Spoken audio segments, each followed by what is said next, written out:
mà mít con thấy nó hôn thật tắc mấy chế mình bia cái lom em mà mò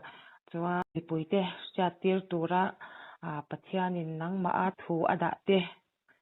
hun tha min pe hi aro pui ka ti a chuta chuan pathian in nang ma thu ada ang te thu ada zoram mi pui te na kan ma mo khami kha eng tiang in nge ti kha puan chwa na han nei la ti in hei in kom na hun tha tak mai kan nei tu ri ka lom hle nei cái bộ cái lom ne hun tha tak mai pathian thu puan chwa na hun tu te lo sian saka cái lom ne chuan hun chutia cái này si chuan kan ina ama sa in thu sei tu te thu puan tu te pathian ne na lo ngai kha tu te pona lo kuin na te lo nei ve thei na tur tan te pathian ne na ama sa in tong trai na to ke kan hang kan tong trai ne hallelujah amen olal pa chung nung ber van ro pi mi min mangai tu zoram mi kuite lalpa nangin min mangai em chung tin te lalpa nangin min mangaya min du min kowa nangma ten thleng turin min du ni ti kan sia hallelujah lalpa kan lom em ai ne na lom thu kan soye ifa te hian kan wa bausan thin chia lalpa nangma ngai saklavin kan hun te kan mang thina ma se chu ti chung po chuan o lalpa nangin min mangai em ite na kan kir idu I thu min sia ti thina min mu ti thina min kowa lalpa kan sia tu ta na I thu nangin min puan sak thina wang hian lalpa kan lom em I ming ro pui kan fakai ne na lom thu kan soye zan ina po hian tun huna po hian I thu te chu olal pa kan kuang chuak le don ta khonga itakin ngai thatu zong te tan nangin tharawin malmin som sakla min ti nun sakla ilama kan kir theina turin le nangma kan nai thei tu na turin le tharau bo tam takten hallelujah lalpa chan chwa nan lo chan theina turin tharau thiang lim sanina yan kan te na khonga takin tu seila ro pui na le choi mo na zong song nangin chang che min mai tu kan lalpa iswam hingin kan ram di le amen rong chai na kan chan kha bo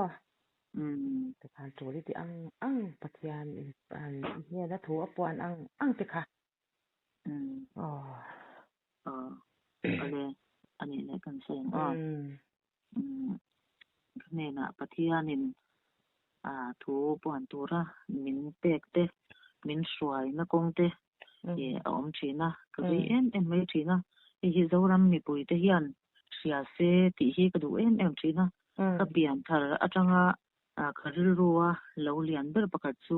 khovel song kal ula thil siam song ten in chan chin tha sil ro ti hi ka thin lunga alo liana ti chuanin ka pian thara tharau thiang lim ina min khoi khanin hei zorama hianin chanchin tha sila kaldar hi ka du em anga sa in chu kan soilo kanga kal chua hi ka du ke pon kalila mun tin fangila mitin ten ria sila iswa krista chanchin tha hi neila lalpa hi ama hi buanila atnen kan sen theina tur tan ti hi ka du em thina ma se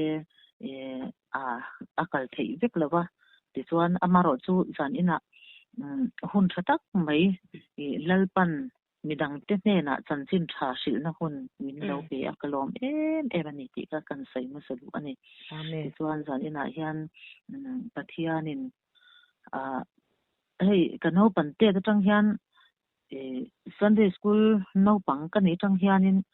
khola ya hian pathian thu ka sei to rong bol na ti kan nei ti chuan chandam na thu hi katlang au pui ba thina katlei rol hun thing pon mo ti chuanin hei hun te local zela pasal te kan han nei kan no pan te tang kan lo in bang chawa pasal te kan han nei ta ti chuan rong bol na te kha kan ka kal pui ve no thina ti chuan ka lo chang chia rong bol na khatiang hei rong bol na han tia hianin kausana ni na nei te kausana rong bol na hei ti tur ang chin kausan na kan ti tur ang chin kan ti hi rong bol na chu ani thowa ma se hei mi pia lam midang te namal som na an chan theina turata na rong bol na zau zok ti me yang tharau bo chan dam na chan chwa na na hi hi ka ngai poi mo em mai na chu rong bol na ko sana te chon nei tho mai la ka thin lung hi arum na sa em thina kha rong bol na han nei thei mai lo kanin la chang thia ta bang khanin ka oma ma se pathian he na hian ka tong trai thina pathian hi ka du em lalpa achang pe chuan ti hian ka ti thina hei tong trai room kan nei ya chu ta chuan tong trai room ma hian bible te hi ka kwa ti hianin achang chuan cross kan da tian do kan da a cross te hi tian ka va fop thina ni chu ma achang chuan bible te kha tian ka pom bong ka va fop thina ni chu chuan lalpa ka mangai che lalpa ka du che nia te hi ka ti thina ti chuan ka thap thina ni chu ma achang chuan pathian hi ka ngai em mai thina rong bol na tak tak hei chu ka rong bol na lalpa na min pe ka len min pe kholaya aude mi te chandam na thu ri te midang te tuam dam tura tho chua te khami ani lo kha chuanin ka kwa hi har em thina ni chuma ti chuan chutia chang cheta ka om lai chuan sang ka zakwa som kwa le paruk kum khan Christmas le kum thar in ka ra hian hei zai khom na te kan nei ya chang che em mai hianin kala oma ma se zai khom na kan nei ya khan kan zai tui lem lo ni chu ta zai khom na kan nei lai chuan la chang ka soi ta chu ta chuan la chang ka soi lai chuan pon lama hianin tlei rol hok lak ho hi zai khom na bula khan an lo kala ti chuan kanau ka chang kan te ber hi ka chang le hi tlei rol hok lak rual kha lo ni ve to a mi buai na chuan ate lang ti hlau khanin ba chua kha ka tuma ka chang soi lai ka da ma se lalpan alo phal lawa ti chuan kongka kha ka kan man lawa tun ma te chuanin biakina te Sunday school hall ate kan sai khom ngai lem lawa hei ina te kan sai khom thina te tang chuanin tharau thiang lim khan thu min sia ti tran ta ni chuma ta chuanin hei tu fakte ate pimi mi ite lo lar ma deuh khan ni chuma ta chuanin chanchin tha sil tur khan kathin lunga kana khat liam em tharau khan min bol ta chuan thu soi na nen iswa krista local na nai to lut tuk sia tin na nen chu mitin ne na aw na tur nen ti khanin ka let tup maya ta chuan ka aw wa ka iswa local don ni la li iswa local le don ni a local nai to ani a nai zia khamin mu tir ani chumo a nai lutuka katia ei tu na hian khamia lali suwa krista local nai to zia min mu tir kha khongai na in zia la te khamin min mu tir min sia tir ani chumo chumia khami hun laya min sia tir kha tun huna thei chuan a nai to lutuka ni ti hi tu na hian ka thin lunga hian aron ri dut mai thina ni chu tu nai thei chuan ho chuan kan soi le anga chumi a chuan zai lam ngai reng lo kan ya ma chuanin lam te chu ka chak ve thina ama a rong bola ka tianga lo ve chuak ve thin local thin to te ka kan ni thau ta ma se ka lam ngai lo ba thu po ka soi ngai lo ka zak em me ya pathia ni na ti tur min pek ang poi khur soi ati thin ka ni chu ma se ta kan tak sa che na te nen khanin min ron na sak tak mai khan min ron khoi ta chuan chumi chuan pathian o ka sia a kum le tura hei thupui biakina ta tur chi mo khatiang te khan min sia tir ta lalpa adik lawang hetiang chu ani thei lawang baka hei azol nei ki ang deuh te ani ang ti te kha keima po khanin kate lalpa hei chu min lak sakro miril ru sia theina te min lak sakla tin alam thua po khatiang khan mi lam tir dan tu te pathian kan mai thei dan tu te zoramina hallelujah amen ti hi min pena sa em mini chumo tuna po hianin hallelujah amen ti kha ala thing reng lewa tuna rong bol na zel hi sang ka zakwa som kwa paruk kuma min pe kha ni ti hi tuna hian ka chiang le zwala ni chumo chuan hallelujah amen ti khanin pathian kan nei poimo Iswa Krista local le don zoram in peiro na takin lalpan min ko ni thinlung tong trai na thinlung taka tong trai na in thir na te kan nei tur ni sim tur ni lalpan sim turin min du ni zoram in peiro ti hianin tikhanin ka awa thu tika ka soya chuan Iswa Krista local nei to zia tikhan min na satakin min khoya ka soina sa a ti chuan chumi kum chuanin kausan ho po kha hlim kha kan kausana khan hlim na kha lo tla ta nge mo ti chuanin chumi nuwa chuan ma se chutia kan kal lai chuan hei do na te hi ka tok na sa em maya ti chuan achang phei chuanin hei an ma ni ina kal lo ula chutiang kha tiang chu ne ta chung lai chuan tharau bol at khan ko om bok se cho po ka ei pan lawa pathian ku soi ringot mai te au chua te kal chua te ka ril ro oma ni te hian an nei man lawang Iswa Krista an nei lawang an boral palang ti hi ka tlau ngoya chutiang chuan in chung kho sak po ngai to theilo khopin ka omani chu ti chuan hun alo kal zela ti meila hun alo kal zela ti chuan taksa har sat na te kalau nei ta natna khan min lo tlak bo ka an rong bol na te khan atang chuanin evangelist speaker te kazuya zai le tu soya rong bol na te kha ka nei ta ti chuanin zoram ta na ka rong bol na ti me yang khami ka aw na ka chu ka kalpui ri lo ni chu mo chuan ka kwa hi har em ma se ka kwa hi har ni ti chuan chumi lai chuan ti rong bol na kan kalpui tho chung trai na te thu soi te zai te ni china ka soi ta kan rong bol na chu kan kalpui tho ani ma se he zoram ta na ka aw na ang chi hallelujah amen ne na chulal pa ta ni in do na chulal pa in do na ni zoram in peiro Iswa Krista ring ro lalpa ne na intulu ro khati ang chi te kha kalau nei lo khan ka kwa hi har ngoi maya ti chuan ma se hei pathian ni na tharau thiang di mina khati anga puang tura min ti lo chuan ma ni in puan mai thei hi ani reng lo ani chumo chu bang chuan nakina chuan khati anga rong bol na ka nei lai khan nat na khir tak mai kha ka to ka ka sing ta ti kan kal thei lovin ka om ta chumi te po chuan mi in min ron tong ta ya khotlang te emi cp ang te po khanin min ron ran pui na sa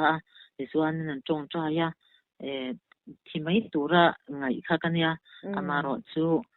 lalpan arong bol turin min duwa thu sia tir le turin min duwa chuan kan pa te tin kausan te mhcp mitin reng khan min tong tai saka ti chuan lalpan min tho tir le ta min kal thei tir le ta ni chumo hian min ti dama kalom ema ti chuan hallelujah amen ti sangka chupa somkwa parukuma min pe ka bok khan lalpan kha min pele ta ni chu chuan au turin min ko le ta kan sei du chu pathian hian min ko na pathian hian arong bol tura min ko na hian pathian chu ading hit ema ke ni hian kan lo dang lam san thina ke ni hian kan wa bo san thina ma se pathian chu adang lam ngai lo ni chu hallelujah pathian hi adang lam ve ngai reng lo ba min ko tu chuan min ko renga ta chuan tian kan sei ma yanga kil ka nga khanin kan local ta kil kang kha sangni som panga bovel chumia chuanin ka kal ve ta ni chu ka room thi na ni chumo ka room na sa thin em maya he thu hi puan turin ka thin lunga tot em mai thin sia ma se soita kang khan ma ni puan mai thei hi alo ni lawa za zum na nen ti chuan kil kang khan kan kal ve ta chutia kil kang ka kal chuan ka ho hi biakina ko omlai hianin ka tong trai na hian lalpan min sia ti le ta ni chumo chuan zoram mi puite kan in pe lo hi a hlau le tuka ta chuan au turin min sia ti le ta chuan ti thian thu hi min peta entinge lalpa ka awang engtin nge ka ti ang hetirunga ta au turunga chuan enge ka soyang min sin boxi la pa ka ti ni tu pathian na kang ti trai ka zota ti chuan ti hian pathian thu ka ne na lo thleng ta rom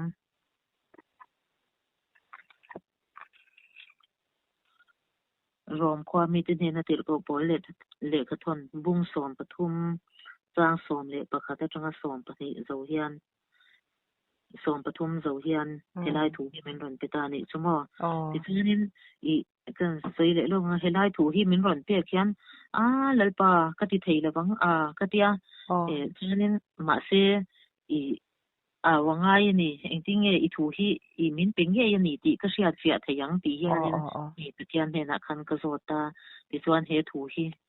he thu hi hriat tir tur ani I au tur ani ti hian ka thin lunga chi a ken lo lang le a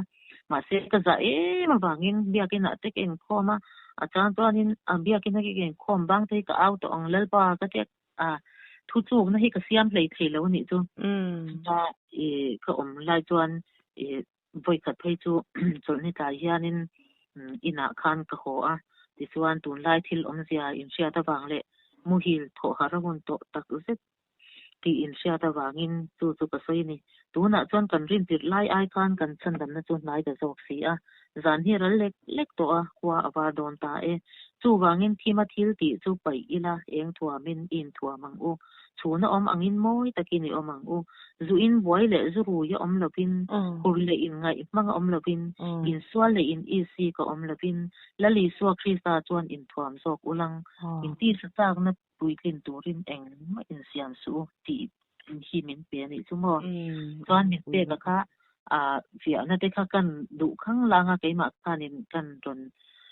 kan fia ve kan trong trai le ta chuan ina ka ho a khuma hian ka bok thop ka lun na lut tuk hi ka mang ang ta ka meng thei lawa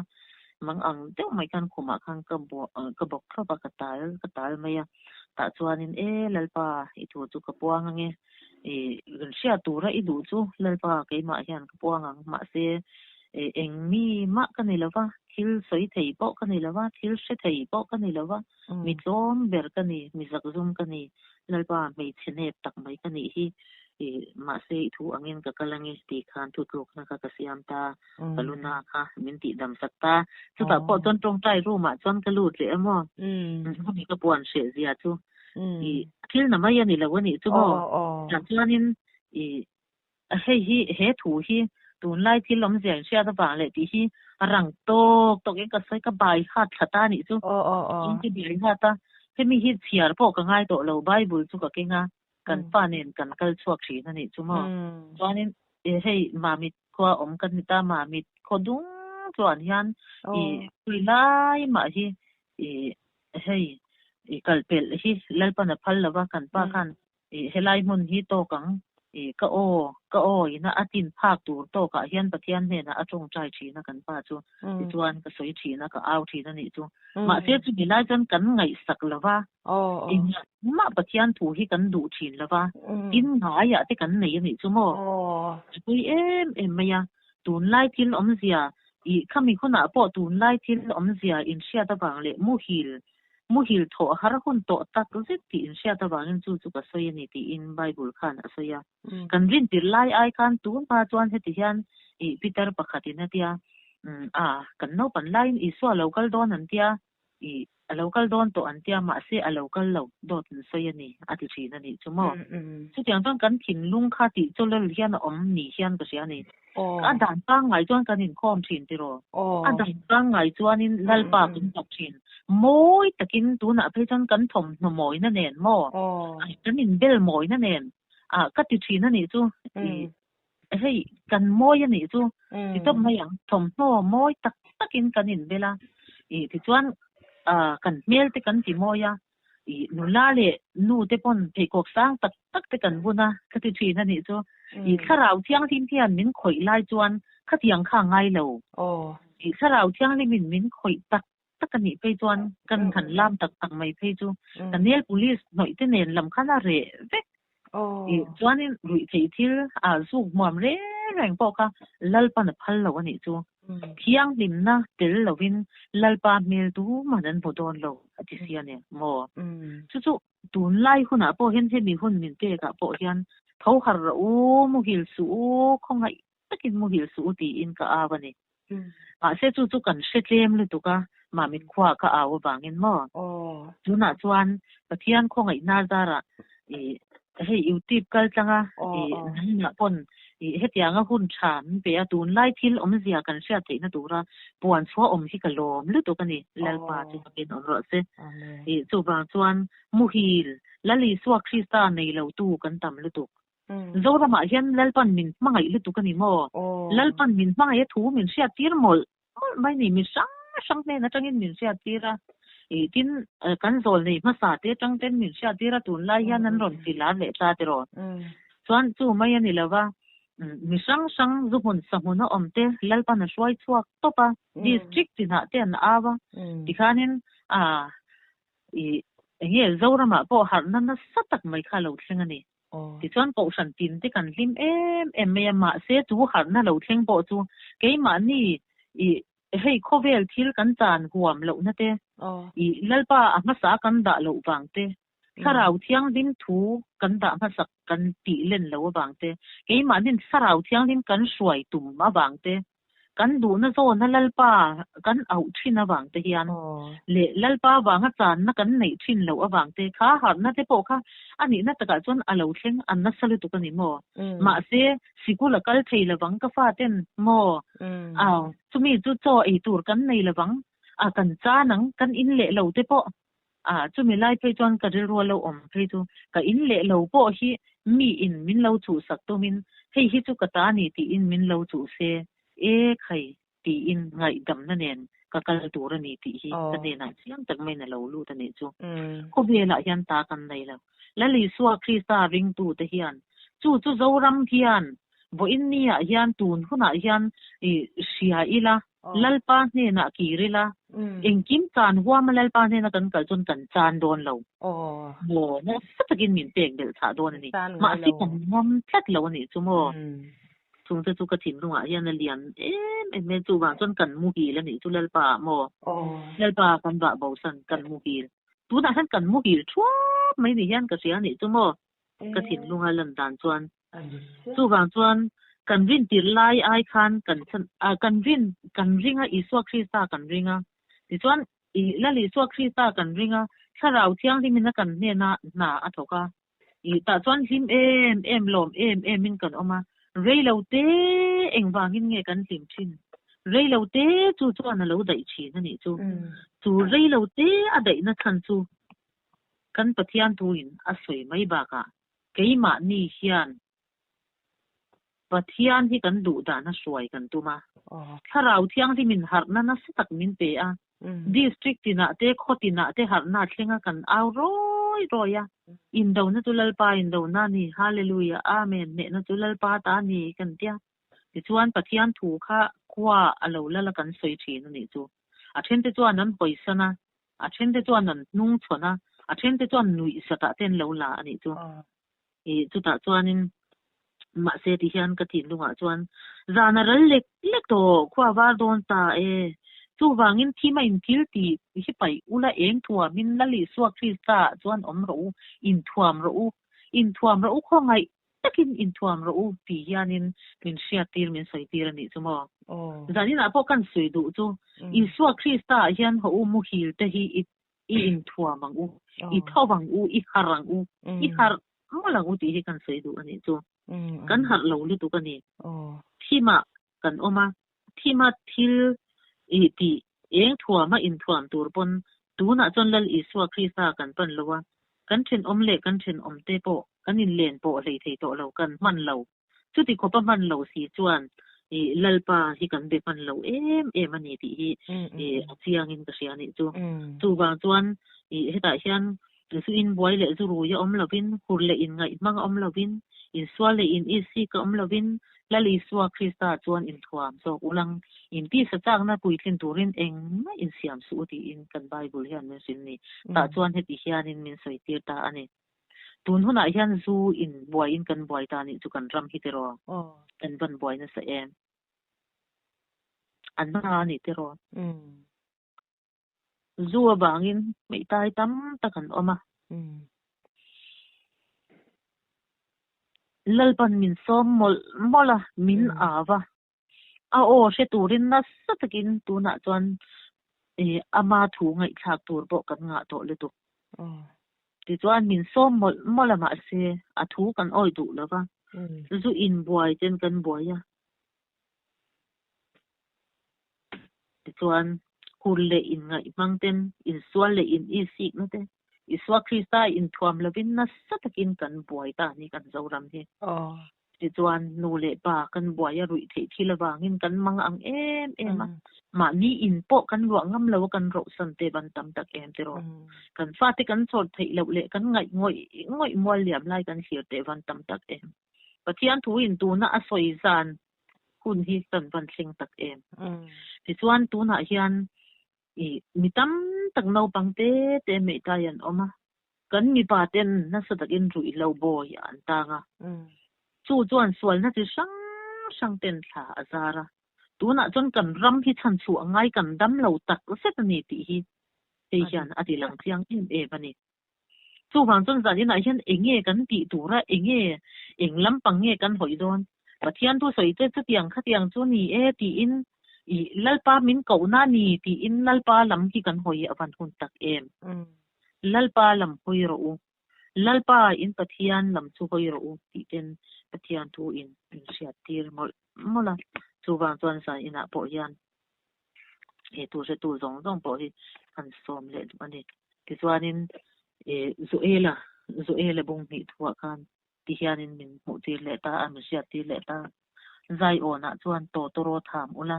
katlang thiang thi ma chuan in ral rin na puang ro ti in chu mi chu ma mit khwa chu kan han au chuak ta ti chuan chu mi nu chuan zol nei zuela zia ka khanin chu mi zai ona chuan to ro tham ula katlang thiang thi ma chuan in ral rin na puang ro ti thu khan chu mi chuan kal le ro zoramin sero seti hianin min sia tir le ni chuma ta chuanin chu thu chu tlang au pui turin kan chuak le ta mamit khodung hi a sei ve ang rega zanai kan han chuaka kan pa nen kan chuaka a then pe chuan kan na na au tang te hian kan fa ten la te an u te ne na te nin lo te kan da enga tinge in an nei la vem mi enga tinge an fa te ti hian an da ri ngo tan tia ti chuan chuat si om tak mai te hian achang chuanin ke in ka fa te kan fa te kha ka ria pui thina kan ho ka dar som pati malama kan ho ngai lo ni chumo ti chuan kan pa chu ina ho da thina chu tiang chuan kum khat don mai kha kan au na kan in chung kwa po ria khau thei mang lovin kan omani chumo ti chuan he thu zol nei so ela zia khi min pi le ta wa chuan zai ona chuan to ro tham ola katlang thiang lima chuan in ral rin na puang ro ti in min sia ti le ta ti chuanin hei chuta ka naw na po chuan tu ma in khat ma tu te ma hi mai a phal lo ani chumo pathian chuan hetia kan kal pur po phal lo antinan in va puk de ba mo in se om de be mo te chu kal kan ve ka chak thina ni chu ko o ringot ten ka awa atang chon combo te kan thian ten min ho saka min kal pui ve thin ma se khatiang reng kha chu sei a in kal pui thei lo ni chu mo chuan kan nu pa in kan kal le thina ti chuan ka o longa ka awa bang khan thui lo te ka awa nga ya ma se lal pan o ring tak khamin pe ni chu in som chuang te in som panga in som ni don te pon yang kan kal chan kan chang te po oma ma se as ka soi ma sak tu lai thil om sia in sia da bang le ti khami thu ka sai ai khan zayo na chon to ro tham ula ka tlang tiang le ma chon in ral rin na puang ro u ti mi sia tin na pi chon in khat ma hi kal pe le phal lo lal pan ti ni chu hallelujah ti chuanin ka soi du em mai chu zoram mi pui te hian in khat ma hilal iswan lalpan kan bora la phal lo ni chu hian hi ka soi hara ma se wo in ni kan thi mek le kan boral mek la hian lalpan in khat ma hi tu na ase tu po ni se kalpe la phal to lo in ring lo kan oma phal to lo ti kan soi ma sadu ni chu mo ti chuan kan sia pho tanga zaiona chuan to ro tham ula ka tang thiang lima chuan in ral rin na puang ro ram chunga mi zong te chu ku ro se lalpa ni chu alo thleng do na atai to le sia thim na le khodur na ni chum jing le thim cha mup thlen na ni ani anga khofing chatin tlang te atua mangin ni sang rual tam tak lamu ngai lo eng tik ma mu le to ngai lo tur an lo thokang an malam le an nung lam chu akang fai zela an mabak ram chu eden huan ang ni ma se an tel nu chuan thale ram ro an zel eng ma zu an nei lo ti kha ka ne na lo theng le ta ni chumo arap thak ka til tu ka ni he thu lo thlen hian mo han ngai to ringot po hian chuanin in rarin na puang ro to ro tham ro ti hallelujah amen in do na chulal pa in do na ni a ne na chulal pa ta ni ti in ka awa ti chuanin in rin aphal lawa in rin lo aphal lawa tu te ma hi kan in rin lo aphal lawa chu wangin musu har ro hallelujah amen ti ro lalpa ne na ki ro ti hianin min autir ni chu mi kuma min autir ni ma se vo in nia hian lalpan tu la ti em bangin le hallelujah amen hallelujah amen amen kanin ralrin lo azau em bang le mi zong te lalpa ni alo thing do na atnai to em ani thim na le khodur na ni chum jing le thim cha mup thlen na ni ani angati chu ni chu alo thlen do na atnai to em bangin vo in nia yan lalpan kong min hona ni chu wang chuan he kong min hona hian zoram mi puite kan har anga yani in se lovin in rel ton lovin tu te ma hi chumi athu soi chu tiang kha tiang chu ni ti lovin in pum khatna te kan ron mamo em te ro tong chai na chan na tu ra tan chuan thin lung taka tong chai ya sarau thiang hi mina mi thin lunga na atho reng chuan tu ma hi a huat thei lo reng mel ma anga kan lo nei thin kan lo huat em po hi a mangai tlat thi na ni chu wang chon zan ina hian enga tinge kan chung kwa kan mangai thei lo enga tinge kanin mangai thei lo enga tinge zoram hi kanin mangai thei tak lo he ti taka sual na in na sa taka ro a rel tak mai le in rin hi awon to tak setani chu bible na asai wangin lalpa ni alo thleng do na tia lalpa ni chu bo in nia yan alo thleng to mai ni lo mo lalpa ni hi alo thleng don ni bible danga zia ka chuan lalpa ni chu eng ni lovin thim ani zo ka sinati lalpa ni lo sen don eng ani lo thim ati chu wang chon kan ram hi chu tiang chuan min delta ani nasa takin thim na le khodur na ni chu alo thleng to ni in ka sia ho in nia yan mo thim na le khodur na ni har sat na le mang an na lung ngai na ni tharau lama ni se ring tu ni si in kho ma lalpa fak thin te ama choi moi thin te lalpan kan tong ngai dam sela min ngai dam sela kan soi swal ni swan chu ti anga that tak anga lang si moi tak anga lalpa ne na in nan si ma se thin lung khasi thin lung lalpa po si lo zoram ring tu yan kan tam lu tuk to ani chu bang ton san ina yan he thim na le khodur na ni chum jing le thim cha mup thlen na ni alo thlen mek lai te khofing chatin tlang te atua mangin mi sang wal tam tak la mu ngai lo ati bible na soi chu alo thleng do na ni eng tika ma mu le to ngai lo tur alo an lo thok anga ti tat bible hian chu lal pen min puan ti rani an malam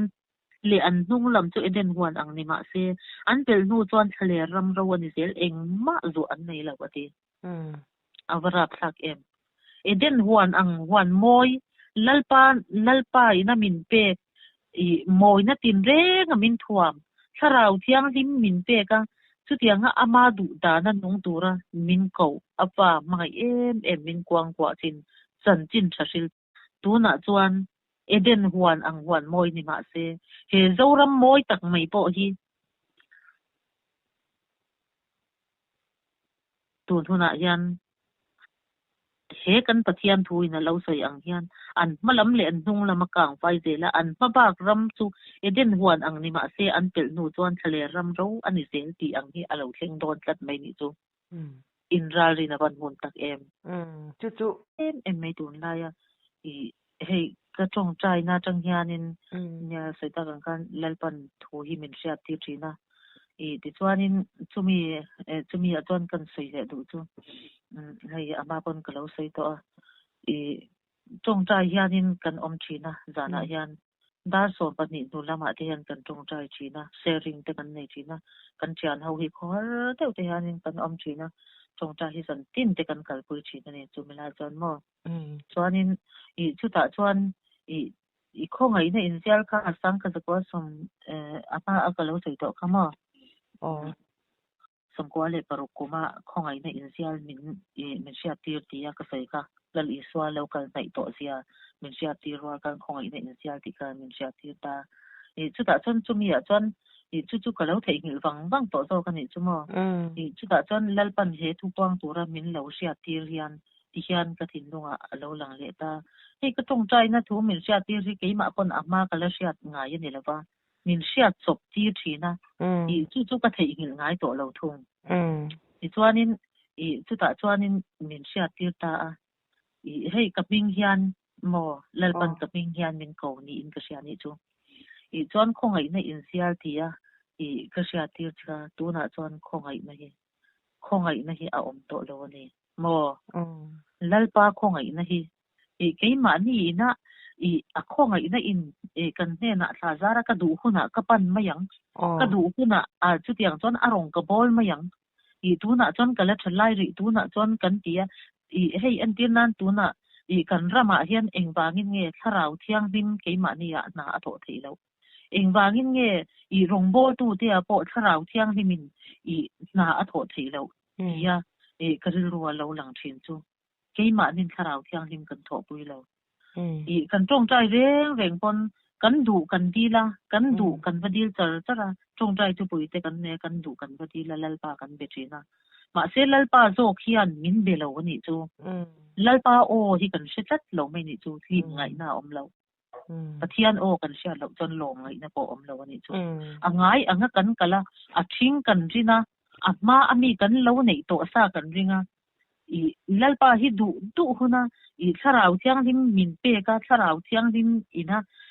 keima nia na thok tur kan du hi alo ni reng lo chu kan sia ta ngai ani chu tiang ni ti lo ton chu tharau thiang lim chuan min tong tai tira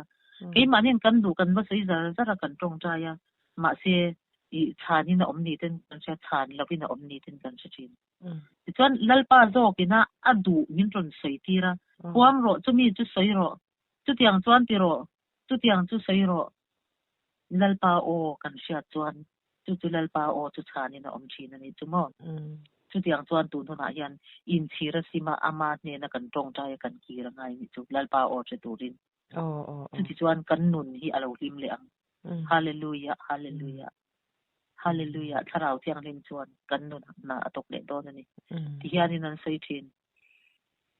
har na nong alo thleng don ten ti thin chu keima hian ke po min sia tir a chon har na zong po ti hian min sia tir ani chu mo kir kang har na ka rei lo lalpa awan rei lo em te kan ti thin ti ro ti chuanin chu min hu chuan har na zong ro min ti kir kang kal thei lo kha mi tam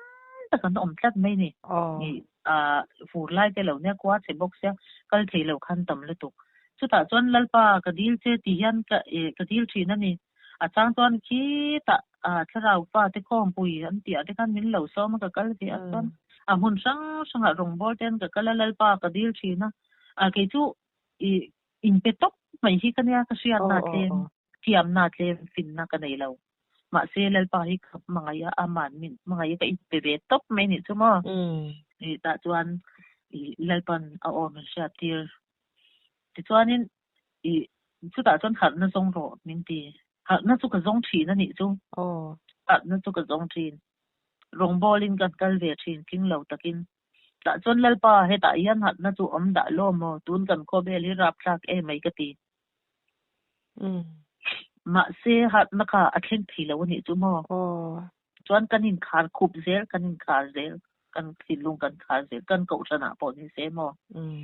ta chuan ke ma ni ko chan nge ya po ka trapa ka au thi na ni chu au ba bak zel kan biak in te khok rum khop yan ka hallelujah amen chi ka tong trai chen ni chu ta chuan ka songa hat na phai za wa te thenga ta chuan rei lo te ania ta chuan da lo mo ti in ka zukala ma se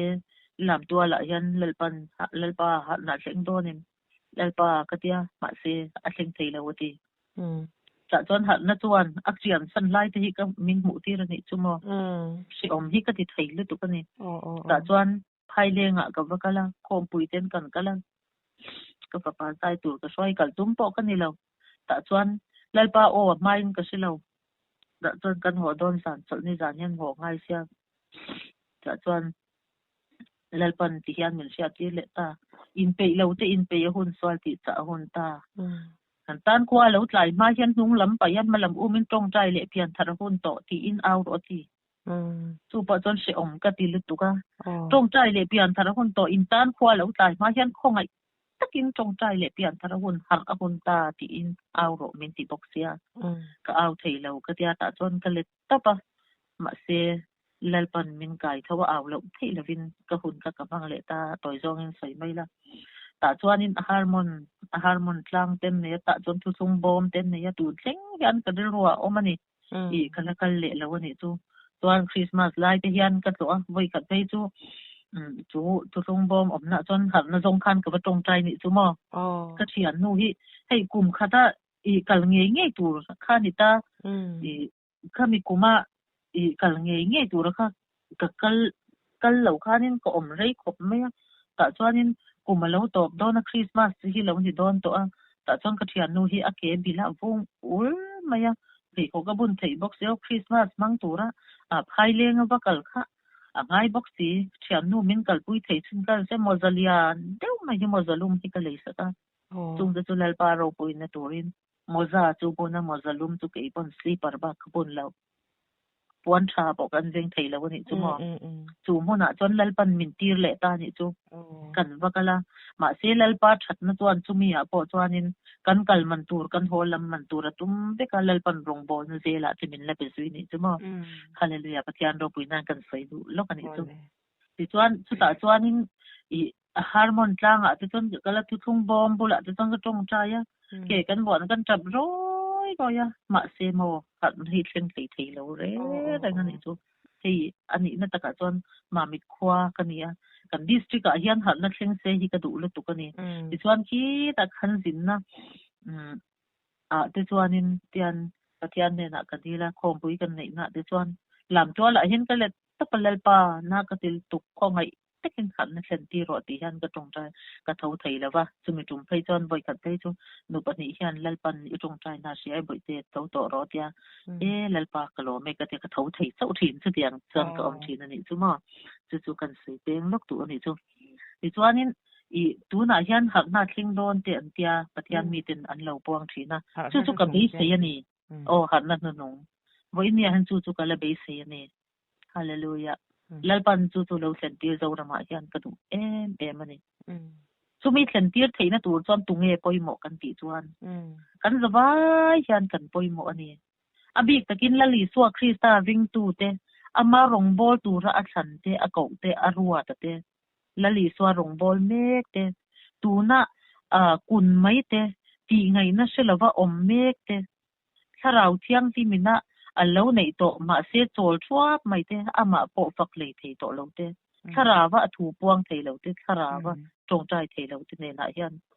zani na hian tharau thiang dim dilin pathian ne na kan tong trai angai sual thupa kan choi hi angai tak pu se ti ka thin longa lian em chu ni chu wang chuan khamia kan pathianin tuna pathian thuina asoi mi dang te kal tanga ama po a lo soi thin kumli kumnga mo